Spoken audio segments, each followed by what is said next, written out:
Well, good morning, guys. Morning. What brings you out here today? We are getting ready for distribution. Yes, sir. Distribution to the To the homeless downtown here in homeless. Houston. yeah. Downtown Houston, yes, sir. And y'all do this how often?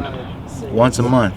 The last Saturday of the month, go down and give what we get for donations from all the kind people and give to the people that need it downtown Houston. Yeah. How long you been doing this? I've been doing this for about 4 months. How about you, Tracy? Well, shoot, now I'm coming on a year. Yeah. Yeah. You enjoy it? I love it. That I is do. cool. That is really cool. Well, thanks, guys. Thank Have you. a blessed day. You too. We're going to take a lot of clothing down and hand it out to the homeless, to people under the bridges, and people that don't have any other place to go to get clothing. So normally we would take food, but we're a little short this month. So next month, hopefully, we'll have enough so that on Holy Saturday we'll be able to truly bring the joy of Easter to everyone that's involved. We'll bring both food and clothing. And typically we've been pushing around 3,000 pounds of food and clothing given out every month. So that's what we hope to get back up to those numbers next month. So we need donations to serve the Lord. Under the Well, what all bridges. kind of donations do you take for this distribution? Well, we have a bunch of different types. One is food that has pop-toppable lids, fruit cups, pudding cups, breakfast bars, Vienna sausage, tuna fish, anything that comes in a can that's non-perishable and it can be popped off. The lid can be popped off and eaten out of the can without cooking. Then the second thing is we have like bags of rice, beans, spaghetti sauce, those types of things for low-income housing. People can come down and kind of shop those. We have put up. But who have a stove or something? That have a to cook stove, they have a with? way of cooking it. So there'll be 400 to 500 items that we just put out on tables, and people can shop those. And then as far as the clothing goes, we give out clothing and water, shoes, hygiene kits, all kinds of things are given out in the clothing. We give out pushing 1,500 pounds of clothing every month. Tell me about the Shalom World video that's coming up. Yeah. Are they working on one today? They're working on one at the Colby Village up in Huntsville, and the program there is that is eventually going to be a village.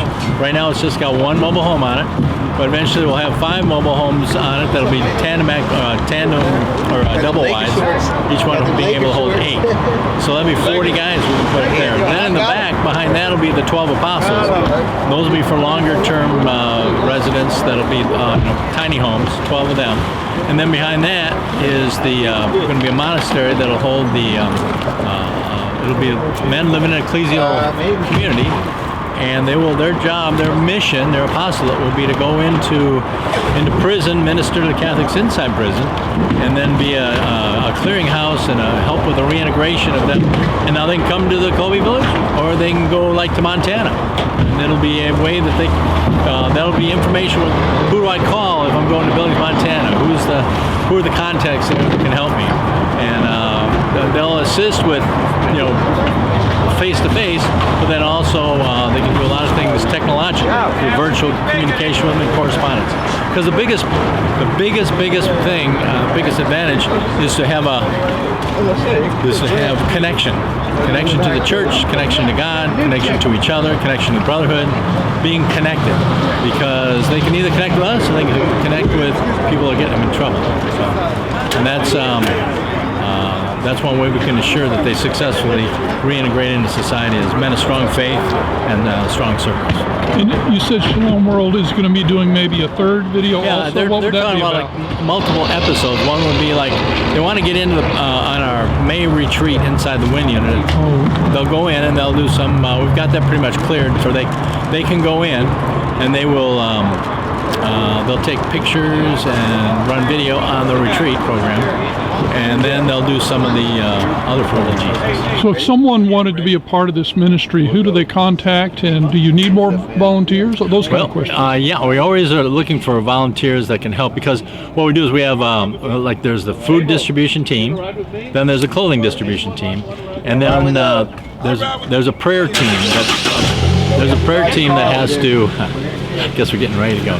But then there's a prayer team that should go around and they introduce themselves, pray for them, and get the word out to those that are, those that are hopeless. It gives them some hope and gives them some encouragement, and most importantly, gives them God. And that's the big thing, is that they encourage them and they tell them they are a precious image of God, and they're precious in His eyes, and they never walk alone.